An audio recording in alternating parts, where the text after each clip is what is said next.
مرة أخرى للمنتخب العماني، فرصة لريمونتادا أخرى، في هذه المواجهة، في مباراة فيها ريمونتادا أولى كانت لليمن، بعد ذلك ربما ريمونتادا ثانية للمنتخب العماني في مباراة فيها 4 أهداف، وربما الخامس في الطريق، ربما الخامس الآن عن طريق أقدام من سجل الهدف الثاني في هدف التعادل، واللي هو واضح أمامنا في الصورة. أرشد، هل يرشد المنتخب العماني إلى الطريق السليم مرة أخرى؟ هو في مواجهة المرمى، المنتخب العماني هل يشعلها، هل يسجل هدف التقدم ويخرج إلى دكة أو غرف الملابس وهو متقدم بالهدف الثالث؟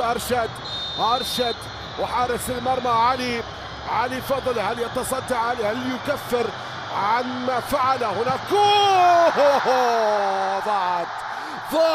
ضاعت يا الله، فرصة التقدم يا أرشد بتضيع.